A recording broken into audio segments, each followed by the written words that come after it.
আসসালামু আলাইকুম সুপ্রিয় দর্শক, চলে আসলাম এই মুহূর্তে পাওয়া সবচেয়ে গুরুত্বপূর্ণ আবহাওয়ার বিরাট আপডেট নিয়ে। এই মুহূর্তে ঘূর্ণিঝড় ও মেঘ বৃষ্টিপাত নিয়ে নতুন সতর্কবার্তা দিল আবহাওয়া দপ্তর। বঙ্গোপসাগরে সৃষ্টি হওয়া ঘূর্ণিঝড় ডেটুয়া এই মুহূর্তে ভারতের বিশাখাপট্টনমের উপকূলে অবস্থান করছে। এর অগ্রভাগের মেঘগুলো আজ বিকেল বা সন্ধ্যার মধ্যে বাংলাদেশের রংপুর, রাজশাহী, ময়মনসিংহ, ঢাকা, খুলনা, বরিশাল এবং ভারতের পশ্চিমবঙ্গের একাধিক জেলায় আকাশে মেঘের আনাগোনা ঢেকে যেতে পারে। সেই সাথে 2-1 পশলা বৃষ্টিপাতের সতর্কতা জারি করেছেন বাংলাদেশ ও ভারতীয় আবহাওয়া দপ্তর। তো আজ 1 ডিসেম্বর সোমবার এবং আগামীকাল 2 ডিসেম্বর মঙ্গলবার কেমন থাকতে চলেছে আগামী 24 থেকে 48 ঘন্টার আবহাওয়া। বাংলাদেশ থেকে শুরু করে ভারতের পশ্চিমবঙ্গ, আসাম, মেঘালয়, মধ্য থেকে ত্রিপুরা রাজ্যে আগামী 24 থেকে 48 ঘন্টার মধ্যে ঘূর্ণিঝড়ের মেঘমালা কোন কোন জেলাগুলোতে প্রবেশ করতে যাচ্ছে এবং কোন কোন জেলাগুলোতে বৃষ্টিপাতের সম্ভাবনা রয়েছে এবং বঙ্গোপসাগরে কয় নম্বর সতর্ক সংকেত রয়েছে। তো এই বিষয়ে আরও বিস্তারিত জানতে হলে ভিডিওটি সম্পূর্ণ দেখতে থাকুন। আর আপনি কোন জেলা থেকে খবরটি দেখছেন, আপনার জেলার নামটি আমাদের কমেন্ট বক্সে জানিয়ে দিবেন। আর সবার আগে সর্বপ্রথম সেটি খবর জানতে আমাদের চ্যানেলটিকে সাবস্ক্রাইব করে রাখুন। এবার জেনে নেওয়া যাক এক নজরে। বন্ধুরা, এরপর যে আমরা সরাসরি উপগ্রহ চিত্রে চলে আসলাম। তো এখান থেকে আপনারা দেখতে পাচ্ছেন যে এই মুহূর্তে বঙ্গোপসাগর কিছুটা উত্তাল রয়েছে, তাই দেশের সকল সমুদ্র বন্দরগুলোকে 2 নম্বর হুঁশিয়ারি সংকেত দেখিতে বলেছে বাংলাদেশের আবহাওয়া দপ্তর তরফ থেকে। এছাড়াও ঘূর্ণিঝড় ডেটুয়া এই মুহূর্তে ভারতের বিশাখাপট্টনম অঞ্চল থেকে শুরু করে তামিলনাড়ু এই অঞ্চলে অবস্থান করছে। তবে এটা আগামী 24 ঘন্টার মধ্যে নিঃশেষ হতে চলেছে এবং এর অগ্রভাগে যে মেঘগুলো সৃষ্টি হচ্ছে তার প্রভাবে আজ বিকেল বা সন্ধ্যার মধ্যে ভারতের পশ্চিমবঙ্গের কলকাতা, খড়গপুর, পূর্ব ও পশ্চিম মেদিনীপুর, ঝাড়খণ্ড, তারপর হচ্ছে উত্তর দক্ষিণ 24 পরগনা, মুর্শিদাবাদ, কৃষ্ণনগর, বর্ধমান, শান্তিপুর, চন্দ্রনগর এই অঞ্চলে বেশ কটি জেলার আকাশ মেঘলা থেকে মেঘলা হয়ে আসতে শুরু করবে। একই সঙ্গে 2-1 পশলা বৃষ্টিপাত বা গুড়ি গুড়ি বৃষ্টিপাতের সম্ভাবনা রয়েছে ঝাড়খণ্ড, জামশেদপুর এই অঞ্চলগুলোতে। তাই আপনারা যারা পশ্চিমবঙ্গ থেকে আমাদের খবরটি দেখছেন, আপনারা অবশ্যই সতর্কতার সাথে দেখবেন। একই সঙ্গে আজ বিকেল বা সন্ধ্যার মধ্যে রাজশাহী, রংপুর, ময়মনসিংহ, তারপর ঢাকা বিভাগে বেশ কটি জেলার আকাশও মেঘের আনাগোনায় ঢেকে যেতে পারে। একই সঙ্গে গুড়ি গুড়ি বৃষ্টিপাতের সম্ভাবনা রয়েছে রাজশাহী, চাঁপাইনবাবগঞ্জ, মহাদেবপুর, বগুড়া, সিংড়া, সিরাজগঞ্জ, পাবনা, কুষ্টিয়া, নাটোর, শায়লকুপা, মেহেরপুর, চুয়াডাঙ্গা, যশোর, লোহাগাড়া, সাতক্ষীরা, মাগুরা, তারপর রয়েছে শ্যামনগর, তারপর রয়েছে খুলনা এই অঞ্চলে 2-1 স্থানে বিক্ষিপ্ত আকারে গুড়ি গুড়ি বৃষ্টিপাতের সম্ভাবনা রয়েছে আজ সন্ধ্যা 6টা থেকে রাত 12টার মধ্যে। এছাড়া কাপাসিয়া, কিশোরগঞ্জ, নাগারপুর, ফরিদপুর, ঢাকা, মুন্সিগঞ্জ, নারায়ণগঞ্জ, তারপর ঢাকা এই অঞ্চলের আকাশও মেঘের আনাগোনা ঢেকে যেতে পারে।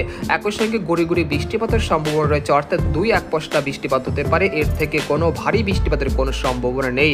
তাই আপনারা যারা রোদের কাজগুলো করতেছেন সেগুলো নিরাপদভাবে সেরে ফেলুন, না হলে কিছুটা বৃষ্টিপাতের কারণে কিছুটা ক্ষয়ক্ষতির আশঙ্কা রয়েছে, এর থেকে বেশি ক্ষয়ক্ষতির আশঙ্কা তেমন দেখা যাচ্ছে না। আমরা দেখতে পাচ্ছি রংপুর বিভাগের আকাশে এই মুহূর্তে মেঘের আনাগোনা বৃদ্ধি পাচ্ছে। আপনারা দেখতে পাচ্ছেন যে দিনাজপুর, তারপর পীরগঞ্জ, সৈয়দপুর, রংপুর, লালমনিরহাট, কুড়িগ্রাম, চিলমারি এই অঞ্চলের আকাশে কিছুটা মেঘের আনাগোনা শুরু হচ্ছে, যেটা পরবর্তী সময় আরও বৃদ্ধি পেতে শুরু করবে এবং সময় যত বাড়বে ততই মেঘের আনাগোনা বৃদ্ধি পাওয়ার আশঙ্কা রয়েছে। তাছাড়া দেখতে পাচ্ছি সিলেট, তারপর হচ্ছে চট্টগ্রাম বিভাগের আকাশে এই মুহূর্তে রোদের দেখা মিলেছে, সেরকম মেঘলা আকাশ এবং বৃষ্টিপাতের সম্ভাবনা এই মুহূর্তে পাওয়া যাচ্ছে না। এছাড়া ভারতের ত্রিপুরা রাজ্যের আগরতলা, আমবাসা, উদয়পুর, শিলচর, তারপর হচ্ছে আসাম, মেঘালয়, তারপর হচ্ছে উত্তরবঙ্গের আলিপুরদুয়ার, কোচবিহার, জলপাইগুড়ি, শিলিগুড়ি সবকটি জেলার আকাশ এই মুহূর্তে পরিষ্কার রয়েছে, সেরকম মেঘ বৃষ্টিপাতের সম্ভাবনা তেমন দেখা যাচ্ছে না। এছাড়া আছে বিকেল, সন্ধ্যা বা রাতের মধ্যে গোটা পশ্চিমবঙ্গের আকাশ বেশ মেঘলা থেকে মেঘলা হয়ে আসতে শুরু করবে। একই সঙ্গে গুড়ি গুড়ি বৃষ্টিপাতের সম্ভাবনা রয়েছে গোটা পশ্চিমবঙ্গ জুড়ে। এই মুহূর্তে আপনাদেরকে আরেকটি পূর্বাভাস দেখানোর চেষ্টা করছি। আমরা চলে আসলাম ইউরোপিয়ান যে মেঘের পাতা রয়েছে সেখানে সরাসরি চলে আসলাম। তো আপনারা দেখতে পাচ্ছেন যে আজ দুপুর 2টার দিকে দেখা যাচ্ছে যে গোটা পশ্চিমবঙ্গের আকাশ কিন্তু মেঘে ঢেকে যেতে পারে। একই সঙ্গে কাটোয়া, তারপর হচ্ছে সিউড়ি, নালিহাটি, মুর্শিদাবাদ, কৃষ্ণনগর এই অঞ্চলে 2-1 স্থানে খুব সামান্য গুড়ি গুড়ি বৃষ্টিপাতের সম্ভাবনা রয়েছে। আমরা দেখতে পাচ্ছি রাজশাহী, কালিয়া, তারপর গাইবান্ধা, শেরপুর, জামালপুর এই অঞ্চলের আকাশও অনেকটা মেঘে ঢেকে যেতে পারে।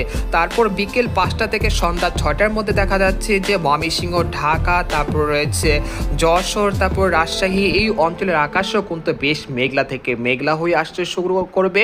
একই সঙ্গে 2-1 পশলা গুড়ি গুড়ি বৃষ্টিপাতের সম্ভাবনা রয়েছে। তাই যারা মাঠে পাকা ধান রয়েছে সেগুলো এগুলো নিরাপদভাবে সরিয়ে ফেলবেন, না হলে কিছুটা ক্ষয়ক্ষতির আশঙ্কা রয়েছে। এরপর আমরা সন্ধ্যা 7টার দিকে চলে আসলাম, আসার পর দেখতে পাচ্ছি যে এখানে কুমিল্লা, তারপর ব্রাহ্মণবাড়িয়া, কাপাসিয়া, তারপর রয়েছে নরসিংদী, তারপর রয়েছে মুন্সিগঞ্জ, নারায়ণগঞ্জ, ফরিদপুর, মাদারীপুর, নাগারপুর এই অঞ্চলের আকাশও কিছুটা মেঘলা থেকে মেঘলা থাকার সম্ভাবনা রয়েছে, একই সঙ্গে গুড়ি গুড়ি বৃষ্টিপাতের সম্ভাবনা রয়েছে। তাছাড়া যশোর, সাতক্ষীরা, খুলনা, তারপর রয়েছে পিরোজপুর, বরিশাল, মাঠবাড়িয়া, শ্যামনগর এই অঞ্চলের আকাশও মেঘে ঢাকা থাকতে পারে, একই সঙ্গে গুড়ি গুড়ি বৃষ্টিপাতের সম্ভাবনা রয়েছে। আমরা দেখতে পাচ্ছি যে 2 ডিসেম্বর মঙ্গলবার সকালের দিকে চলে আসলাম, আসার পর দেখতে পাচ্ছি যে দেশের আকাশ কিন্তু একটা মেঘলা থেকে মেঘলা থাকতে পারে। রংপুর, ময়মনসিংহ, সিলেট, রাজশাহী, ঢাকা এই অঞ্চলের আকাশে কিছুটা কুয়াচ্ছন্ন আকাশ থাকতে পারে সকালের দিকে, তবে তা বেলা বাড়ার সাথে সাথে কেটে যেতে পারে। তারপর সকাল 10টা থেকে দুপুর 1টা পর্যন্ত দেশের বিভিন্ন অঞ্চলে আকাশে মেঘের আনাগোনা থাকার সম্ভাবনা রয়েছে।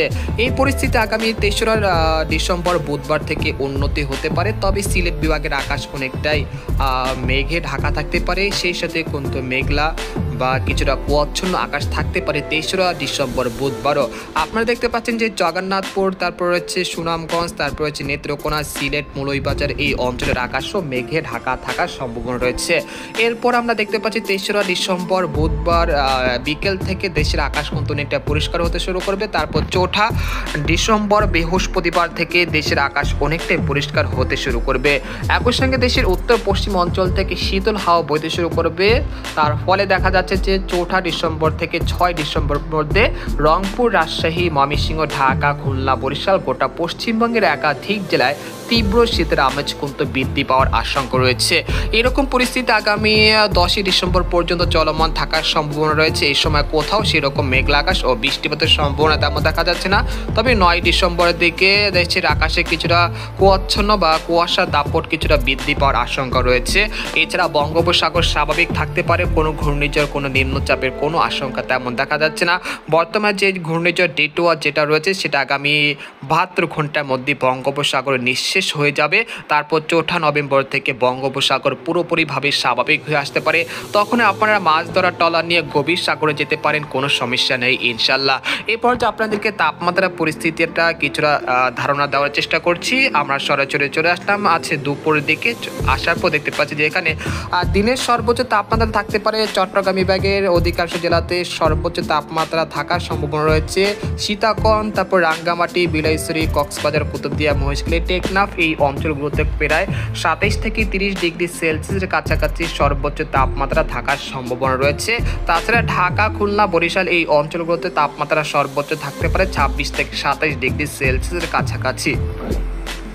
তারপর রাতের সর্বনিম্ন তাপমাত্রা থাকার সম্ভাবনা রয়েছে রংপুর এই অঞ্চলে, পঞ্চগড়, তেতুলিয়া, ঠাকুরগাঁও, তারপর রাজশাহী, কালিয়া, চুয়াডাঙ্গা এই অঞ্চলের সর্বনিম্ন তাপমাত্রা থাকার সম্ভাবনা রয়েছে প্রায় 14 থেকে 12 ডিগ্রি সেলসিয়াসের কাছাকাছি, অর্থাৎ এই অঞ্চলগুলোতে তীব্র ঠান্ডা পরিস্থিতি বিরাজমান থাকার সম্ভাবনা রয়েছে। পরবর্তী 72 ঘন্টার মধ্যে তাপমাত্রা কিছুটা কমার সম্ভাবনা রয়েছে, অর্থাৎ শীতের আমেজ বৃদ্ধি পাওয়ার আশঙ্কা রয়েছে। রংপুর এই অঞ্চলগুলোতে তাপমাত্রা সর্বনিম্ন নেমে যেতে পারে 12 থেকে 11 ডিগ্রি সেলসিয়াসের কাছাকাছি, অর্থাৎ রংপুর, রাজশাহী বিভাগে বেশ কটি অঞ্চলে তীব্র শীতের আমেজ কিন্তু আগামী 4ঠা ডিসেম্বর থেকে মিলতে পারে।